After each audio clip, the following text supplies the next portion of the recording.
పూర్తి చేసుకుంటున్న సందర్భంగా 4 కోట్ల తెలంగాణ ప్రజలకు మనస్ఫూర్తిగా శుభాకాంక్షలు ధన్యవాదాలు తెలియజేస్తున్నా.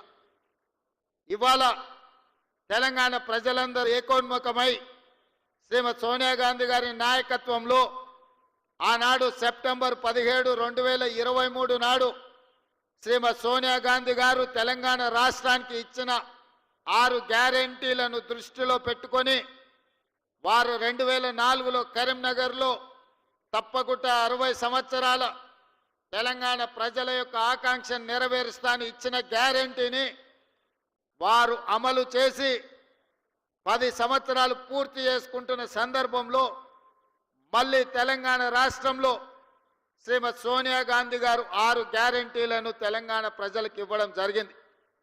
3 తారీఖు నాడు ఫలితాలు రావడం, 7 తారీఖు నాడు అధికారాన్ని చేపట్టడం, డిసెంబర్ 9 తారీఖు నాడు శాసనసభ సమావేశాలను ఏర్పాటు చేసుకొని మొదటి రోజే ఆర్టీసీలో ఆడబిడ్డలకు ఉచిత ప్రయాణం, అదేవిధంగా పేదవాళ్ళ ఆరోగ్యాన్ని వాళ్ళ కాపాడాలని రాజీవ్ ఆరోగ్యశ్రీతో 10 లక్షల రూపాయల ఉచిత వైద్యాన్ని కార్పొరేటు వైద్యం అందించడానికి మొదటి రోజు శాసనసభ సమావేశాలలో మనం నిర్ణయం తీసుకోవడం జరిగింది.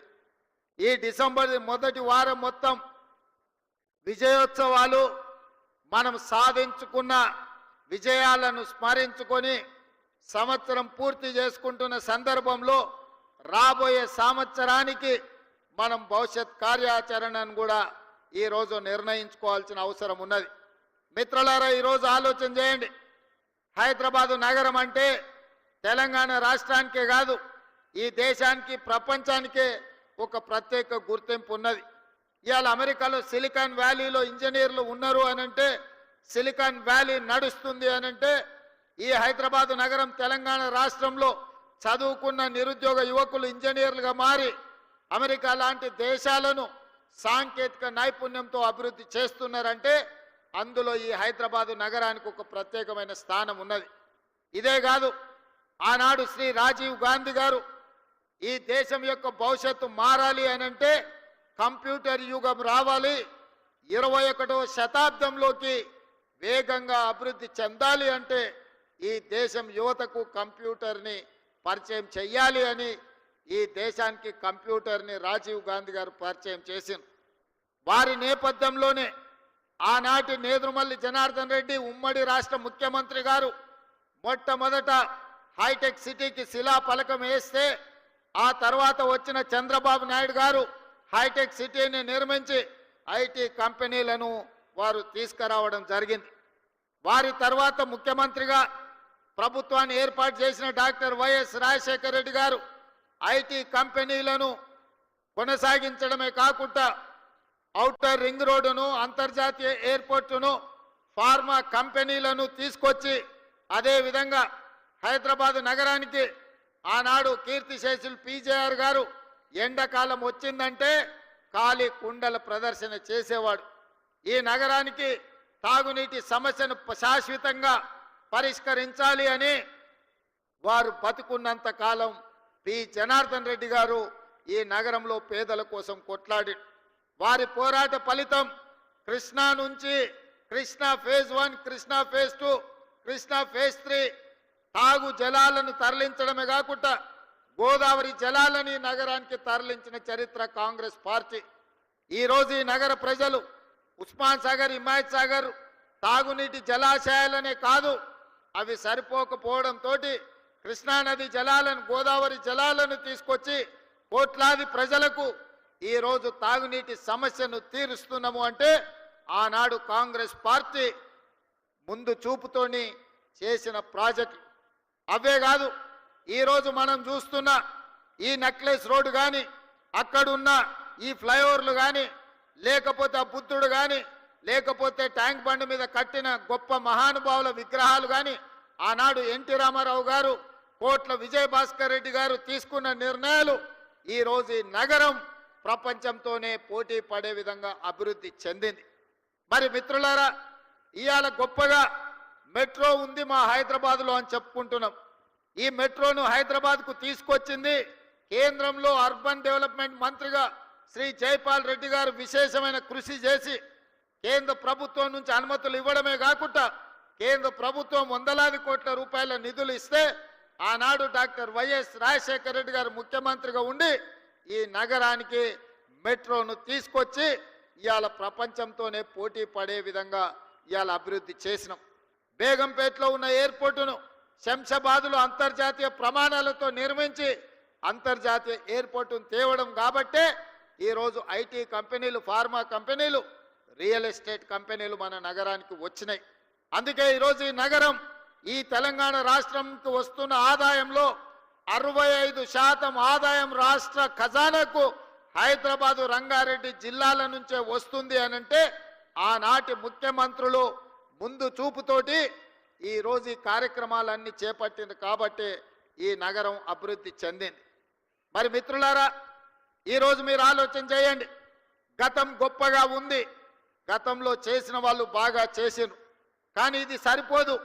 భవిష్యత్ తరాలకు ఇంకా అద్భుతమైన నగరాన్ని అందించాలంటే ఫ్యూచర్ సిటీని నిర్మించాల్సిన పరిస్థితి వచ్చింది. ఆనాడు ఒకనాడు ఇన్నర్ రింగ్ రోడ్ వేసినాం, ఆ తర్వాత ఔటర్ రింగ్ రోడ్ వేసినాం. ఇవాళ inner ring road, outer ring road సరిహద్దులు దాటి రీజనల్ రింగ్ రోడ్డు నిర్మించుకోవాల్సిన పరిస్థితి వచ్చింది.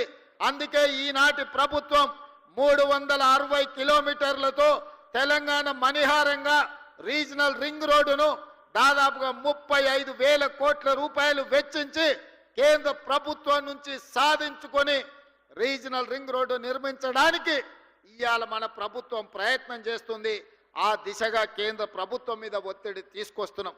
ఇదే కాదు, ఔటర్ రింగ్ రోడ్డు నుంచి రీజనల్ రింగ్ రోడ్డు వరకు ఇవాళ రేడియల్ రోడ్లు వెయ్యాలని, రేడియల్ రోడ్ల ద్వారా 60% తెలంగాణ అభివృద్ధి పదం వైపు నడిపించి విద్య, ఉద్యోగ, ఉపాధి అవకాశాలకు ప్రపంచం నలుమూలల నుంచి వచ్చే వాళ్లకు నివాస గృహాలతో పాటు కార్పొరేట్ కంపెనీలను ఏర్పాటు చేయడానికి ఈరోజు మనమంతా ఆర్గానిక్ ఫుడ్ని పేదలకు అందరికీ, ధనవంతులకు అందరికీ అందుబాటులో తీసుకురావడానికి అధునాతనమైన వ్యవసాయ విధానాలను మనం ఇవాళ తీసుకురావాలి అనుకుంటున్నాం.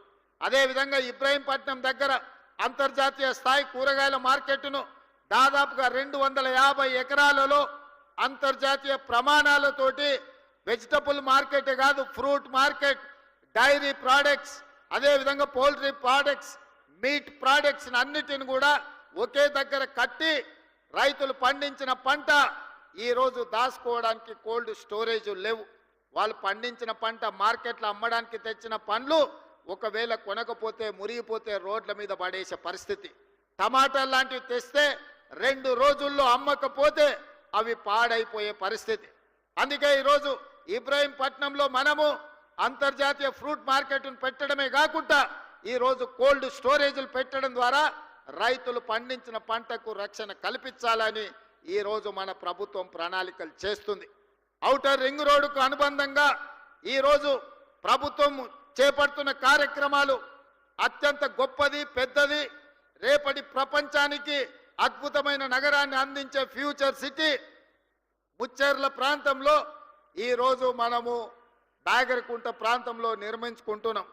దాదాపుగా 15,000 ఎకరాల భూమి ఉన్నది, ఇంకొక 15,000 ఎకరాలు ఫారెస్ట్ ల్యాండ్ ఉన్నది, అదనంగా ఇంకొక 15,000 ఎకరాలు భూమి రైతులు సహకరించి అందిస్తే 40 నుంచి 50,000 ఎకరాలతోటి ఒక అద్భుతమైన నగరాన్ని నిర్మించుకొని ఈ దేశంలోనే కాదు ప్రపంచంలో ఉండే న్యూయార్కో లేకపోతే మన టోక్యో లాంటి నగరాలను, సింగపూర్ లాంటి నగరాలను పోటీ పడే విధంగా ఈరోజు మనము నగరాన్ని నిర్మించుకుందాం అనుకుంటున్నాం.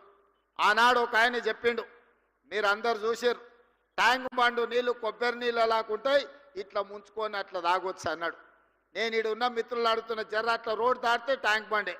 తాగుడు సంగతి దేవుడు ఎరుగు, వాసన చూసే పరిస్థితి ఉందా? 10 ఏళ్ళ ఆయన పరిపాలనలో మురికి కూపంగా ట్యాంక్ బండును మార్చిన చరిత్ర ఆనాటి ముఖ్యమంత్రిది. ఇట్లాంటి అబద్ధాలతో కాలం గడిపిండు. ఓల్డ్ సిటీని అన్నాడు ఇస్తాంబుల్ చేస్తాని. ఇస్తాంబుల్ కాదు కదా, ఆడున్న ట్రాఫిక్ జాములు కానీ చార్మినార్ చుట్టూతో తిరగలేని పరిస్థితి ఈ 10 సంవత్సరాలలో వచ్చింది. వర్షం వస్తే వరద నీళ్లు హైదరాబాద్ రోడ్ల మీద వరదలై పారుతున్నాయి తప్ప కనీసం మేము నిర్మించిన నగరంలో మురికి కాలువలు కూడా ఆనాటి ముఖ్యమంత్రి గారు ఆనాటి మున్సిపల్ శాఖ మంత్రి గారు ఈరోజు గొప్పలు చెప్పుకుంటున్నారు కానీ కనీసం డ్రైనేజీ కాలువలు కూడా తవ్వే ప్రయత్నం చేయలే. ఇవాళ ట్యాంక్ బండ్ మీదనో లేకపోతే శిల్పారామం దగ్గర వారు సెల్ఫీలు దిగుతున్నారు. వారు సెల్ఫీలు దిగి సెల్ఫ్ డబ్బా కొట్టుకునే శిల్పారామం కూడా ఆనాడు కాంగ్రెస్ పార్టీనే అభివృద్ధి చేసింది, వారు మర్చిపోయినట్టున్నారు. వారు అప్పుడప్పుడు ట్విట్టర్లో పెట్టి హైటెక్ సిటీ ఆనాడు మనం చేసిందే. ఈ ట్యాంక్ బండ్ ఏదో ఆయననే నిర్మించినట్టు వాళ్ళ తాతగారు బుద్ధుడి విగ్రహం పెట్టినట్టు ఇవాళ ఆ ఫోటోలను చూపించి మేము నిర్మించినామని అబద్ధాలు చెప్పుకునే పరిస్థితి. ఏది ఏమైనా ఆనాడు 10 సంవత్సరాలు 20 లక్షల కోట్ల రూపాయలు ఖర్చు పెట్టినా ఈ నగరానికి కావాల్సిన శాశ్వతమైన అభివృద్ధిని గత 10 సంవత్సరాలు పరిపాలనలో ఉన్నవాళ్ళు చెయ్యలేదు. మరి ఈరోజు నేను మిమ్మల్ని అడుగుతున్న మిత్రులారా, టీవీలలో మనం చూస్తున్నాం ఢిల్లీలో కాలుష్యం పెరిగిపోయింది, మనుషులు బతకలేని పరిస్థితి, ప్రజల్ని ఇళ్లలో నుంచి బయటికి రావద్దంటారు. ఢిల్లీలో పాఠశాలలకు సెలవులు ఇచ్చిండ్రు. అక్కడ ఉన్నోళ్ళు ఆరోగ్యం కాపాడుకోవాలంటే ఇతర నగరాలకి వలస బొమ్మని అక్కడ ఉన్న వాళ్ళు చెప్తున్నారు. స్పష్టంగా ఢిల్లీ నగరం ఈనాడు నివసించడానికి ఉపయోగపడే నగరంగా లేదు. ఢిల్లీ నగర వాసులు ఇతర ప్రాంతాలకు వలస బొమ్మంటున్నారు. ముంబై నగరాన్ని తీసుకుంటే వర్షం వచ్చిందంటే పీకల దాకా నీళ్ళు వచ్చి ముంబై నగరం అతలా కుతలమైపోతుంది. ముంబై నగరము నివసించలేని పరిస్థితికి వచ్చింది. మొన్న చెన్నై మీరు చూసిండ్రు, డిసెంబర్లో వర్షాలు వచ్చి చెన్నై మొత్తం మునిగిపోయింది. చెన్నై పరిస్థితి చెప్పే పరిస్థితి లేదు. బెంగళూరులో పోతే పొద్దున ఎయిర్పోర్ట్ విమానం ఎక్కాలంటే సాయంత్రం వరకు బెంగళూరు ట్రాఫిక్లోనే ఇరుక్కుపోయే పరిస్థితి ఉంది. ఈరోజు బెంగళూరు ట్రాఫిక్ గంటల కొద్దీ రోడ్ల మీదనే, ఇంట్లో తక్కువ రోడ్ల మీద ఎక్కువ ఉండే పరిస్థితి బెంగళూరు నగరానికి వచ్చింది. కలకత్తా గురించి నేను చెప్పాల్సిన పని లేదు, మీకు అందరికీ తెలుసు. కలకత్తాలో ఉన్నంత మురికి, కలకత్తాలో ఉన్నన్ని సమస్యలు ఈ భూమి మీద ఎక్కడా లేవు. అందుకే ఈరోజు హైదరాబాద్ నగరవాసులను, తెలంగాణ ప్రజలు నేను అడగదలుచుకున్నా. ఢిల్లీ, ముంబై, కలకత్తా, బెంగళూరు, చెన్నై అన్ని నగరాలు ఈరోజు కాలుష్యం మొత్తం ఆక్రమించుకున్నది. వాయు కాలుష్యం, నీరు కాలుష్యం, భూమి కాలుష్యం, అక్కడ నివసించలేని పరిస్థితి, అక్కడ ట్రాఫిక్ సమస్యను పరిష్కరించలేని పరిస్థితికి ఆ నగరాలు చేరుకున్నాయి. మరి మనం ఇంకొక 10 సంవత్సరాలు ఏమనకుంటా ఊరుకుంటే హైదరాబాదు నగరం వాటన్నిటికంటే దరిద్రంగా తయారయ్యే పరిస్థితి ఉన్నది మిత్రులారా. అందుకే ఈరోజు ఆ నగరాల నుంచి అనుభవాలు నేర్చుకోవాలి. ఢిల్లీ లాంటి అత్యధిక కాలుష్య నగరంగా ఈరోజు ఢిల్లీ వచ్చిందంటే గత పాలకుల నిర్లక్ష్యం వల్ల ఈరోజు ఢిల్లీ నగరం ఆ విధంగా తయారైంది. అందుకే ఈరోజు ఈ అభివృద్ధి కార్యక్రమాలే కాదు, మూసీ డెవలప్మెంట్ను చెయ్యాలని, మూసీ నదిని ప్రక్షాళన చెయ్యాలని, మూసీ నదిని పునరుజ్జింపజేయాలని హైదరాబాదులో కాంక్రీట్ జంగల్గా మారి వర్షాలు వస్తే ఎక్కడికక్కడ రోడ్ల మీద వరదలు వచ్చే పరిస్థితి వచ్చింది. అందుకే ఆ వరదల్ని నియంత్రించడానికి రోడ్ల మధ్యలోనే ఇండ్లలో వాటర్ హార్వెస్టింగ్ పిట్టులు కట్టుకుంటే ఎట్లా కట్టుకుంటామో వర్షపు నీటిని ఒడిసి పట్టుకోవడానికి, ఇవాళ రోడ్ల మీద వచ్చిన నీళ్లను ఒడిసి పట్టుకోవడానికి వాటర్ హార్వెస్టింగ్ వెల్స్ను కడుతున్నాం. ఒక్కొక్క దగ్గర 10 లక్షల లీటర్లను ఒడిసి పట్టడానికి రోడ్డు పక్కననే వాటర్ హార్వెస్టింగ్ వెల్స్ని కట్టినాం. నిన్న మొన్న కొన్నిటిని ఇవాళ మనం కొన్నిటిని ప్రారంభించుకున్నాం. భవిష్యత్తులో ఇంకా 141 ప్రాంతాలలో వర్షాలు వస్తే రోడ్ల మీద నీళ్లుండి నీళ్లకు బండ్లు పోలేని పరిస్థితి, పోతే కొట్టుకపోయే పరిస్థితి, దాంతో ట్రాఫిక్ జామ్లు అవుతున్నాయి. వాటన్నిటిని కూడా వాటర్ హార్వెస్టింగ్ వెల్స్ను కట్టాలని ఇవాళ అధికారులకు ఆదేశాలు ఇచ్చి ఈ నగరాన్ని ఒక క్రమ పద్ధతిలో అభివృద్ధి చేయాలి, ట్రాఫిక్ సమస్యను శాశ్వతంగా పరిష్కరించాలి అని ఇవాళ మనం ఆలోచన చేస్తున్నాం. అందుకే ఈరోజు